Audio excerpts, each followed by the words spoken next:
We've got a really fundamental problem in astronomy, whether you're talking about stars or you're talking about galaxies or any other astronomical object. Any object that we look at in the sky has got a apparent brightness and apparent magnitude. It's also got an intrinsic brightness to it, and it's at some distance away from us. Those three parameters are all bound up together in a jumble, and it's the job of science to try to disentangle those. So here's an example of such a problem. Star Sirius over here, see where I'm pointing right over there at the left side? That's the brightest star in the sky. Sirius has got an apparent magnitude of minus 1.5, considerably brighter to our eye than any of the three stars in the belt of Orion right up here. But is that really truly the situation? Is this really and truly a star that's brighter than the three stars of the belt of Orion? And it turns out that it's not at all. These guys are those three up there, all three of them are intrinsically brilliant stars. If they were the same distance from us as Sirius is, they would be blindingly bright in the constellation Orion. So how do we figure that out? So what we want to do is actually derive that relationship. The things that we are going to work with are three. We've got an apparent magnitude, we've got an absolute magnitude, I'll write that as a big M, and we've got a distance d. So what are we going to be able to do to try to disentangle those three things? And the three things that we're going to work with are, first of all, we're going to work with inverse square law, and the inverse square law is given by the formulation that we knew of it. And that says that the brightness of an object is equal to its luminosity divided by 4 pi d squared, where d is its distance. In addition, we know what an apparent magnitude is. We have the definition of an apparent magnitude, and that's given by m1 minus m2 is equal to 2.5 times the log. The ratio of brightness is b2 divided by b1. Okay? Third thing is the notion of an absolute magnitude. And an absolute magnitude is a definition that says that if you have a star and it happens to be at the distance of 10 parsecs, how bright it appears is what we call its absolute magnitude. It's sort of like saying that if astronomers could move all the stars till every single one of them was the same distance away from us, 10 parsecs, that would be what its absolute magnitude is. So absolute magnitude is equal to the apparent magnitude at 10 parsecs. Okay, so those are the three things we want to work with, and let's start by taking the following situation. You're an observer. You're standing. You're going to look at some star that's a distance d away. Here's a star up there. That's its distance d. That's d, and it's going to have some magnitude m. That's its apparent magnitude.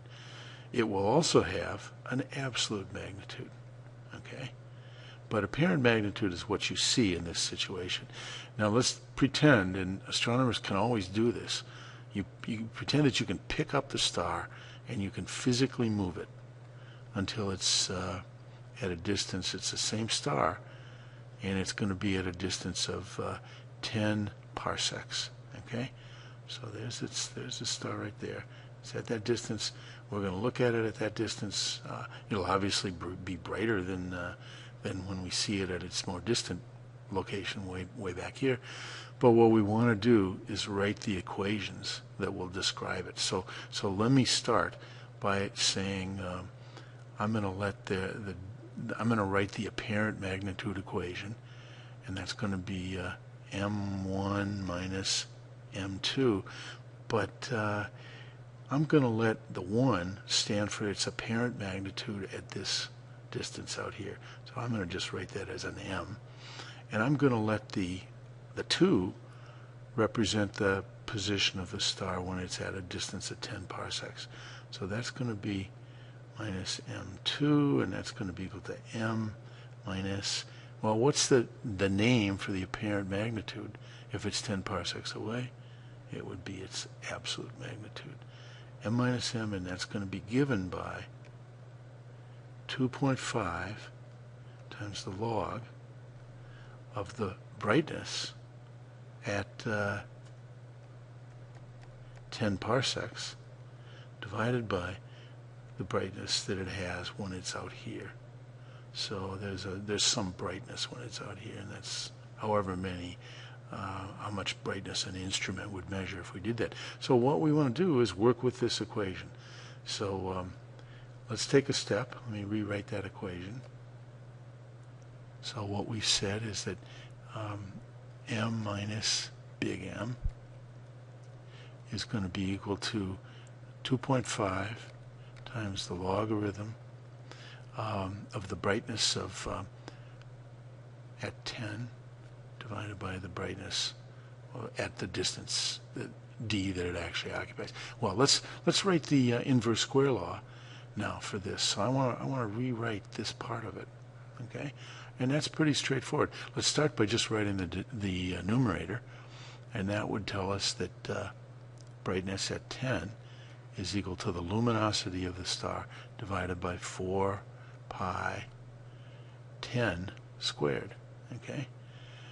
And likewise we can write the brightness at the distance d as the luminosity divided by 4 pi d squared. Both of those equations are true, and what we have here is just one divided by the other. So let me just divide them. Let me put a horizontal line here and a horizontal line here representing division. And then I'm going to notice that both of these have got a luminosity in the numerator and the denominator. They're going to cancel out. Both of them has got a 4 pi in there. They're going to cancel out. And if we write this, this is simply going to be d squared divided by 10 squared. That's all it's going to be. So let's insert that back in that equation.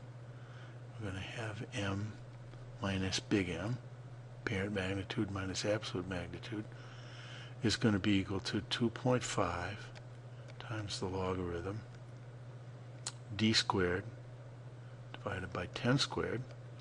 But you know that if you take the log of x squared, that's the same as 2 times the log of x. All right? So let's just make use of that. That means this will be 2.5 times 2 log